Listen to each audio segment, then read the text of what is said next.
nível federal, a promoção e a proteção ambiental é tratado formalmente na Política Nacional de Meio Ambiente, que trata da questão da proteção ambiental.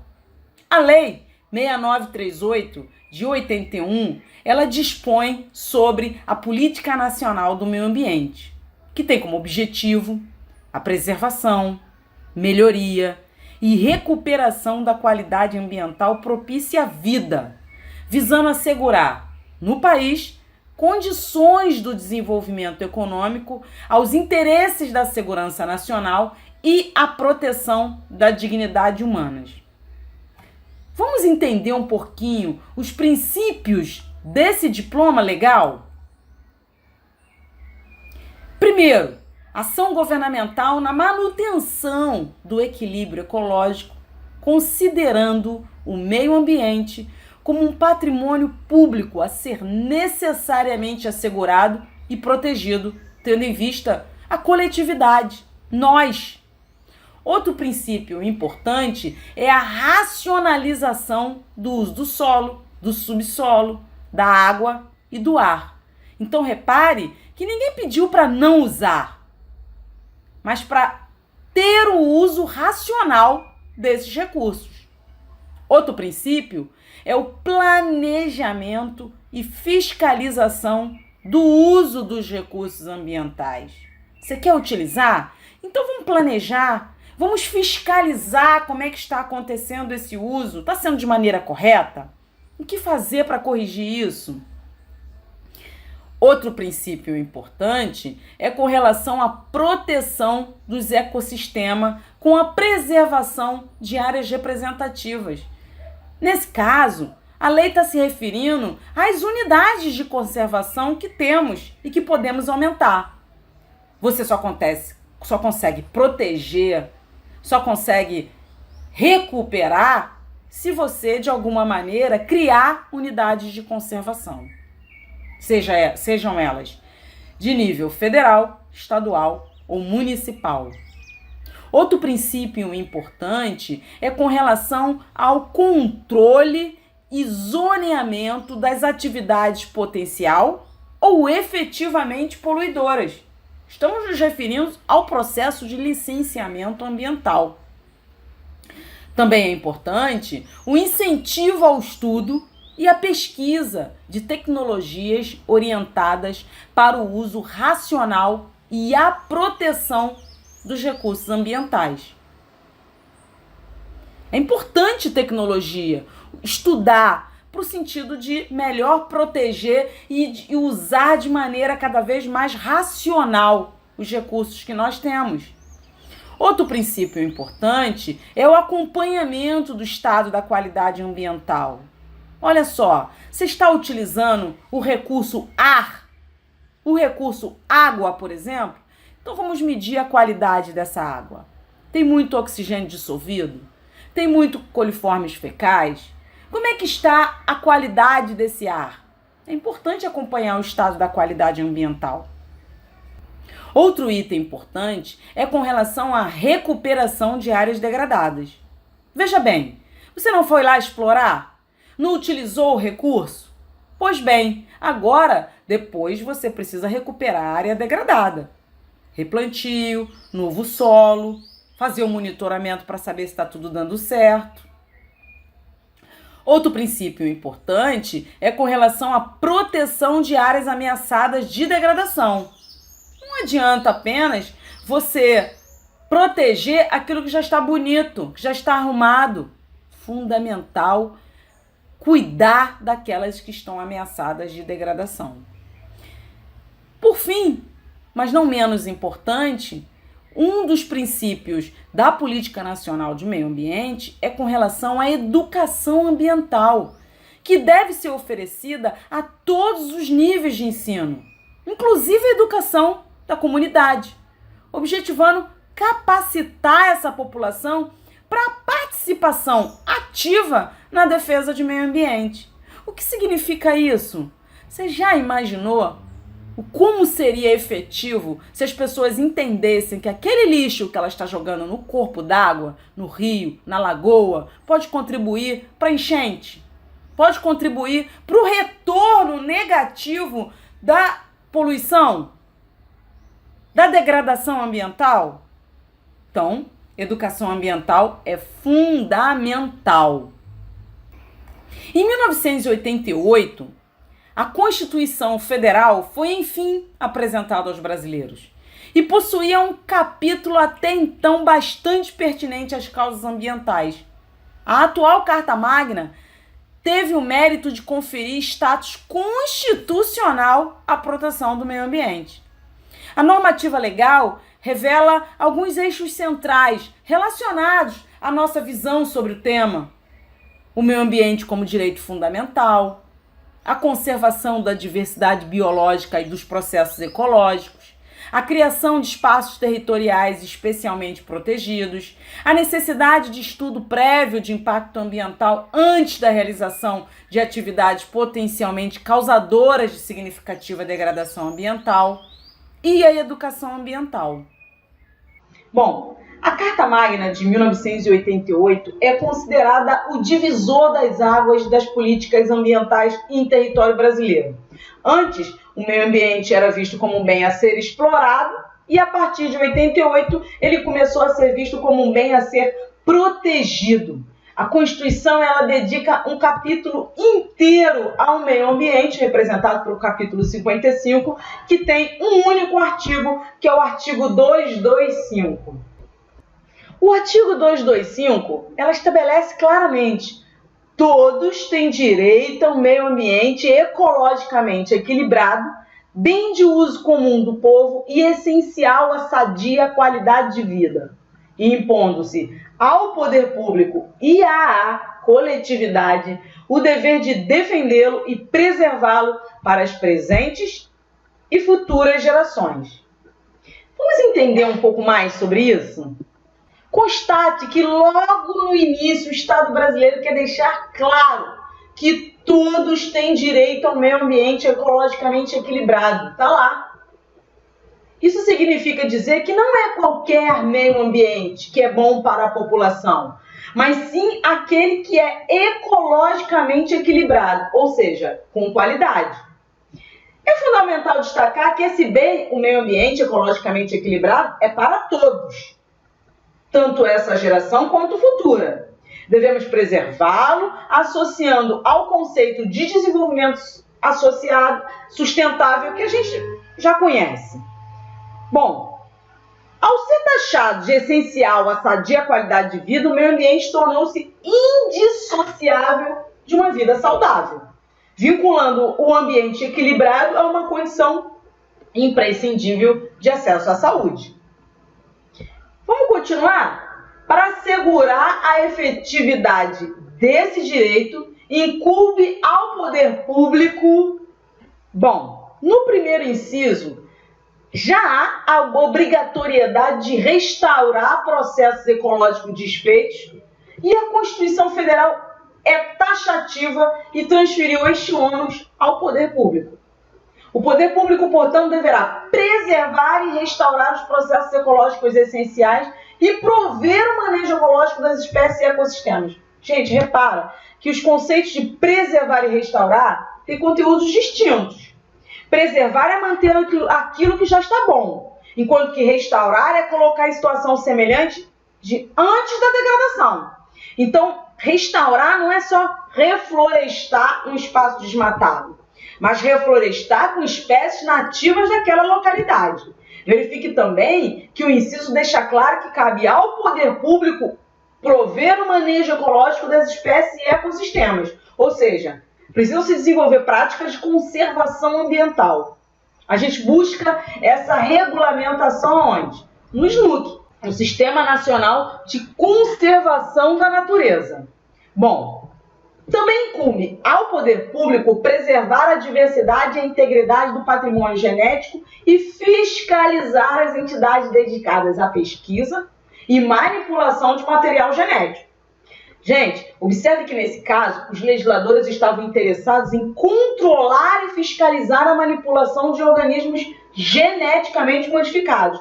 É sempre bom lembrar-se de que o Brasil é um dos países que abrigam maior biodiversidade no planeta. O SNUC, ele cria um conjunto de benefícios e preceitos de segurança e formas de fiscalização dessa área específica do mercado. Mas a gente tem outra lei, a moderna lei de 13.123 de 2015, que não só trata do acesso ao patrimônio genético brasileiro, mas também ao reconhecimento, ao conhecimento tradicional, como saberes de receitas naturais de povos ancestrais, como índios, quilombolas. Gente, havia um claro interesse na proteção aos casos de biopirataria internacional. Vamos ver outro importante elemento desse artigo 225?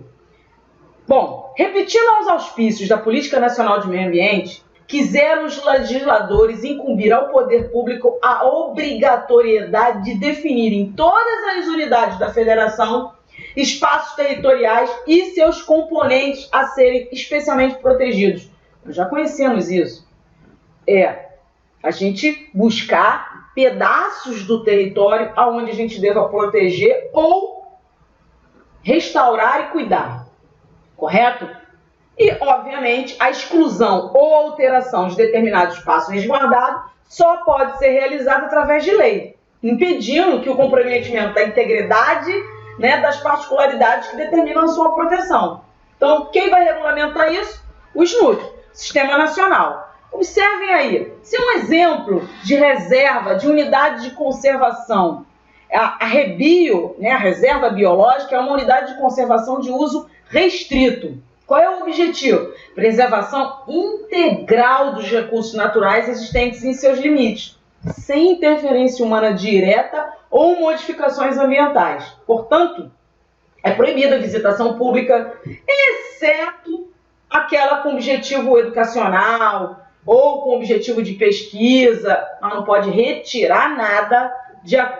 A gente tem que observar muito o plano de manejo da unidade, tá?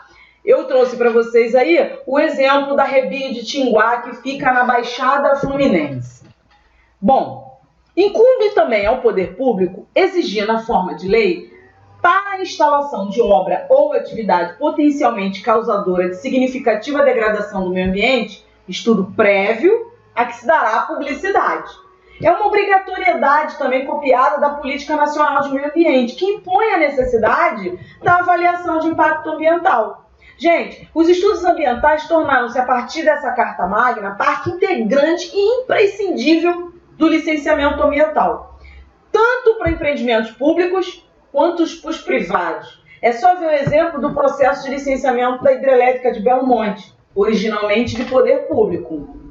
Bom, outra importante obrigatoriedade dos diferentes entes federativos é controlar a produção, a comercialização e o emprego de técnicas, métodos, substâncias que comportem risco à vida, ou à qualidade de vida ou ao meio ambiente. Esse dispositivo autoriza a interferência do poder público nas atividades econômicas degradadoras do meio ambiente e da saúde do homem. Gente, esse inciso, ele recorre aos princípios da precaução e da prevenção. O primeiro diz respeito ao fato de que se não conhece ou não se controla as consequências do uso de técnicas, métodos e sinergia de substâncias que podem causar problemas à vida ou ao ambiente, então é melhor não empregá-lo. No segundo caso, a situação é um pouco diferente. Se há hipótese conhecida de risco, precisa-se desenvolver técnicas para enfrentar o limite máximo das consequências negativas. Gente, há um claro incentivo ao uso de tecnologias e técnicas menos impactantes ou limpas, como é o caso das energias alternativas que eu já falei aqui, eólica, solar, ou equipamentos de controle de emissão de poluentes na atmosfera. Ok? Esse inciso, ele é regulamentado pela Lei 11.105 de 2005. Ok? Bom, outro importante elemento De acordo com o artigo 225, incumbe ao poder público viabilizar a consciência ou a conscientização ambiental pública e a educação ambiental nos diferentes níveis de ensino. Em 99, a União publicou a Política Nacional de Meio Ambiente. Né? O que significa isso? Deixava clara a necessidade de estudar o meio ambiente em todos os níveis. Educação básica, ensino superior, educação no ensino fundamental, ensino médio, dos cursos técnicos e mais. Esses são considerados, né, uma educação formal, mas também a educação informal ou não formal. Então pode-se ter educação ambiental não só dentro das escolas, mas no seu condomínio, na associação de moradores, na praça perto da sua casa, no horto florestal de sua cidade. E lembre-se, a gente já sabe, né? A educação é a única ferramenta capaz de alterar a cultura e os costumes de um povo. Ok?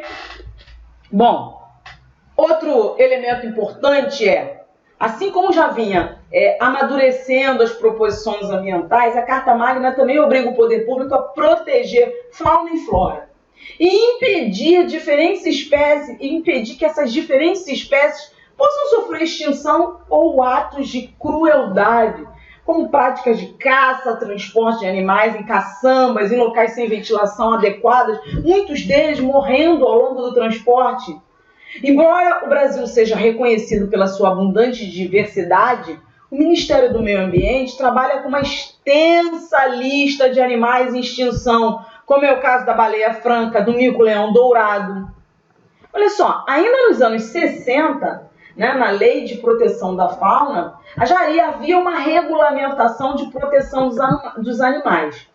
Atualmente, a Lei de Crimes Ambientais cumpre o papel de penalizar aqueles que vão contra os regulamentos judicialmente construídos.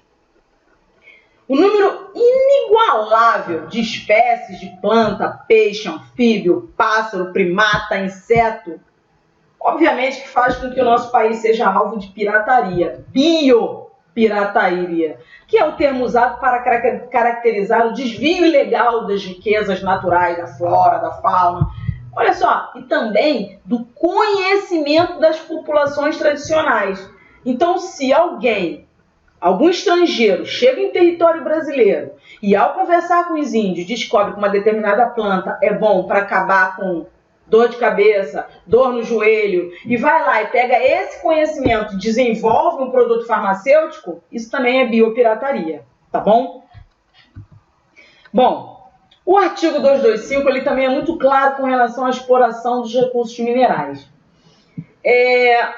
Dentro do artigo 225 há um conjunto de parágrafos que complementam as incumbências do poder público, como é o caso da obrigação de recuperação de ambientes degradados por conta da exploração de recursos minerais. Você já sabe, o país tem uma longa história de exploração mineral que data do século XVIII, com o avanço econômico em direção ao oeste, a retirada de ouro e diamante, que eram remetidos para a metrópole portuguesa.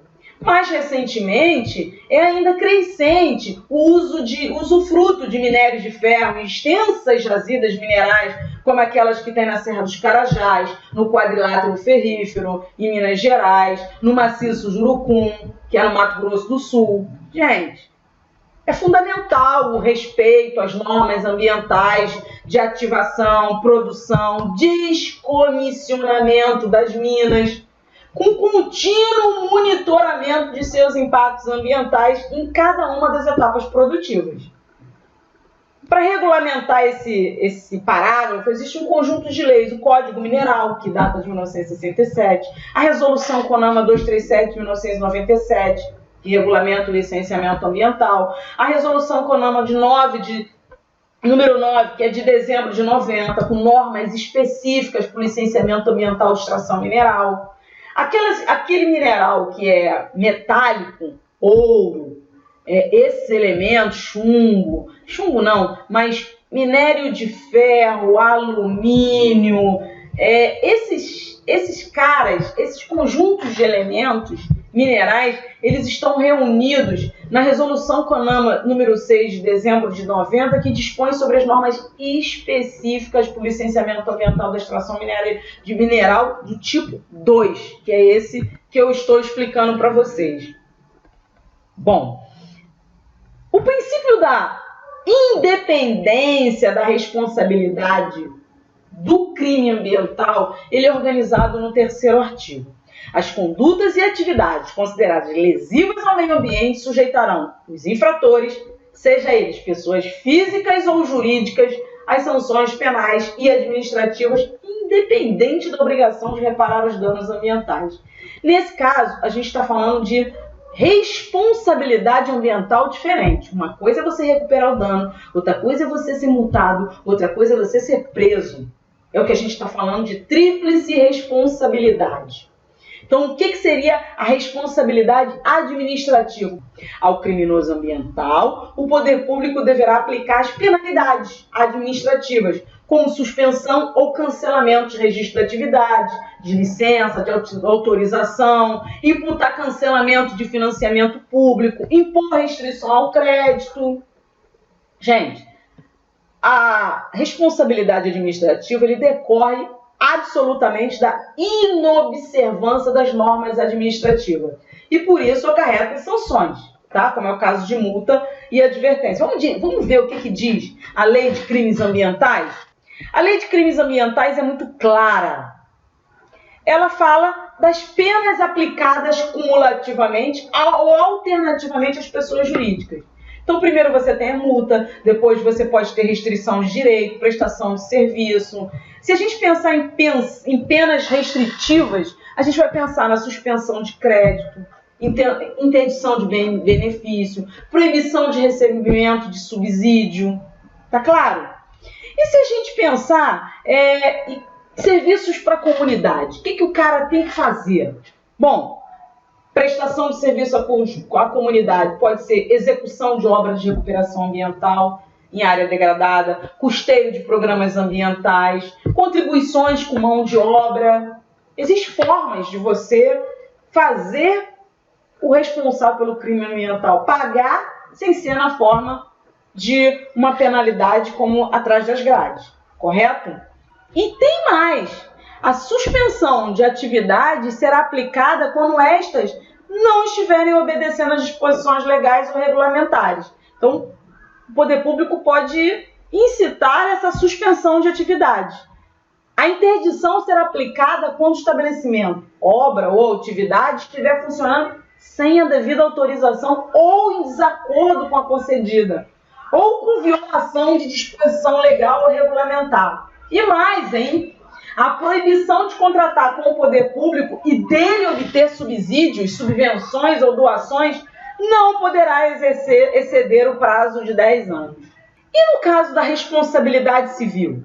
Decorre da obrigação de reparar ou ressarcir o dano ocasionado ao meio ambiente, tá?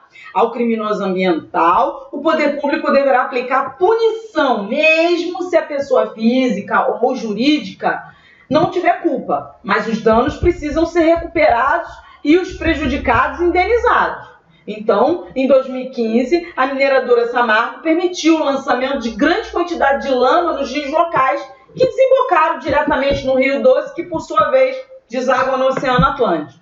A primeira vara civil de Linhares determinou que um pescador recebesse o pagamento mensal da empresa após o rompimento da barragem. Além disso, cabe a Samarco o pagamento da recuperação ambiental do dano, ok? Bom, e quando a gente diz respeito à responsabilidade penal? Ao criminoso ambiental que comprovadamente tem culpa ou dolo pelo dano ambiental, deverá incidir penalidade.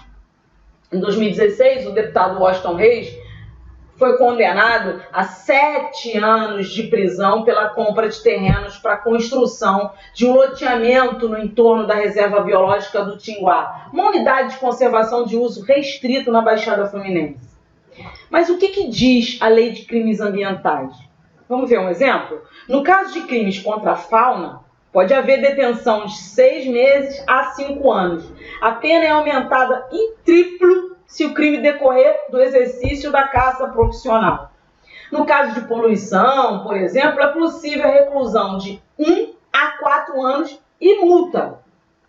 E se foi intencional, doloso, as penas serão aumentadas em até o dobro, se resultar a morte de alguém. Bom, com relação às penalidades, a gente já entendeu. Vamos ver o que diz o 4º parágrafo do artigo 225? O artigo ele destaca que alguns tipos de ecorregiões deverão ser protegidos dentro do território brasileiro. Então, Mata Atlântica, Serra do Mar, Pantanal, Mato Grossense, Floresta Amazônica, Zona Costeira, seriam considerados patrimônios nacionais, mas que pode ter o seu uso desde que seja racional, ou seja, dentro de condições que assegurem a preservação do meio ambiente.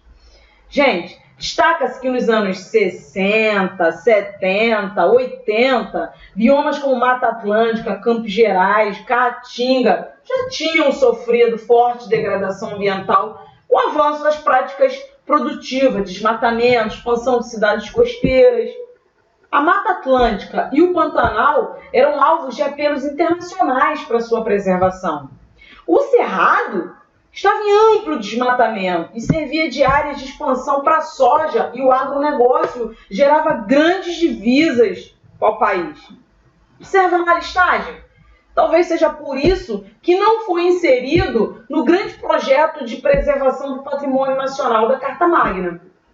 Por sua vez, a Amazônia ainda era praticamente inexplorada, com vastas áreas sem ocupação e com florestas quase intactas. Não sofria a expansão muito presentes atualmente da agropecuária. Bom, o 5º parágrafo do artigo 225, ele fala sobre as terras devolutas. Olha só, gente, desde que o rei de Portugal dividiu o Brasil em capitanias hereditárias e posteriormente distribuiu os seus marias para os seus parceiros, protegidos, pudessem produzir mercadorias que atendessem ao mercado internacional e gerassem lucros para a coroa, havia grandes porções de terra ainda disponíveis aqui. Muitas pessoas de baixo poder aquisitivo tomavam pequenos trechos de terra para o desenvolvimento de atividades produtivas, desde que as mesmas não estivessem localizadas naquelas áreas valorizadas pelo capital, correto? No interior do país, dentro da Caatinga, em áreas que não eram alvo do interesse capitalista. Mas em 1850, a Lei de Terras foi a primeira tentativa de organizar a propriedade de terras no Brasil, estabelecendo que, presta bem atenção, o acesso à terra só poderia acontecer através da compra ou doação do Estado, inviabilizando, portanto, a posse da mesma para os menos favorecidos da população. Todas as terras que não tinham donos seriam consideradas do Estado, a partir de 88, com o artigo 225. A Carta Magna ela determinou que essas glebas seriam indisponíveis para quaisquer atividades, como reforma agrária, e que seriam necessárias à proteção dos recursos naturais. Bom, existe mais um parágrafo. As usinas que operam com reator nuclear deverão ser localizadas e definidas em lei federal. Faz sentido. A Constituição de 80 indica a necessidade de melhor regulamentação das atividades nucleares, exatamente por conta do seu alto nível de perigo e, portanto, no seu parágrafo 6º, há a informação que as usinas precisam ser localizadas de acordo com lei federal. O Brasil conta hoje com 3 unidades nucleares concentradas no município fluminense de Angra dos Reis. Então, compatibilizar meio ambiente e desenvolvimento significa considerar os problemas ambientais dentro de um processo contínuo de planejamento, atendendo-se adequadamente às exigências de ambos e observando-se as suas inter-relações particulares a cada contexto sociocultural, político, econômico, ecológico, dentro de uma dimensão tempo-espaço. Em outras palavras, isto implica dizer que a política ambiental não se deve erigir em obstáculo ao desenvolvimento, mas sim em um dos seus instrumentos ao propiciar a gestão racional dos recursos naturais, os quais constituem a sua base material. O meio ambiente ecologicamente equilibrado, assegurado na Constituição de 88, também é bem de uso comum do povo e essencial à sadia qualidade de vida. Sendo assim, o meio ambiente adquiriu o status de direito fundamental da pessoa humana e de direito difuso, cuja titularidade é de toda a sociedade, pois tanto as presentes quanto as futuras gerações dele dependem para continuar existindo no planeta Terra. A abordagem da questão ambiental não se limitou ao artigo 225 e seus dispositivos. A Constituição Federal de 1988 contém vários artigos que asseguram a proteção ambiental em consonância com o exercício e a garantia de outros direitos, como o desenvolvimento econômico, a ordem social, dentre outros. Vamos ver alguns?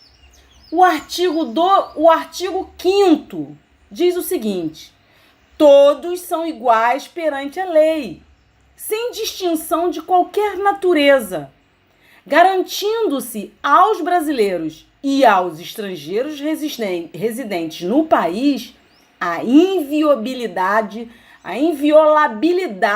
do direito à vida, à liberdade, à igualdade, à segurança e à propriedade, nos termos do seguinte: qualquer cidadão é parte legítima para propor ação popular que vise a anular ato lesivo ao patrimônio público ou de entidade de que o Estado participe.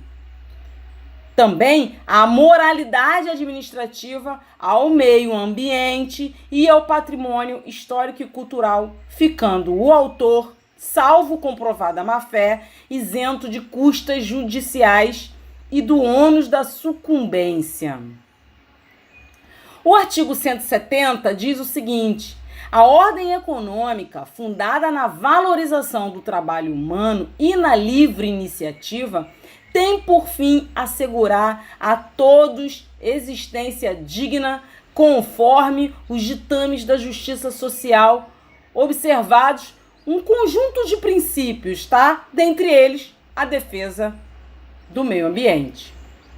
O artigo 200, por sua vez, ele diz que ao Sistema Único de Saúde compete, além de outras atribuições nos termos da lei, colaborar na proteção do meio ambiente, nele compreendido o do trabalho. Então, gente, por fim, podemos afirmar que a Constituição Federal de 88 acertadamente fez valer até hoje seu texto, e dando margem para leis complementares garantirem atualizarem a defesa ao meio ambiente, da crueldade vista com produtores, não deixando mercê de aproveitadores econômicos de um bem primordial para a nossa existência. Hoje, temos inúmeras leis, como a Resolução CONAMA 237 de 1997, que trata do licenciamento ambiental, ou a Lei 9.605 de 1998, que dispõe sobre as sanções penais e administrativas derivadas de condutas e atividades que lesam o meio ambiente. Então você vê, várias leis foram desenvolvidas e organizadas depois da Política Nacional de Meio Ambiente de 1981 e da Constituição Federal de 1988.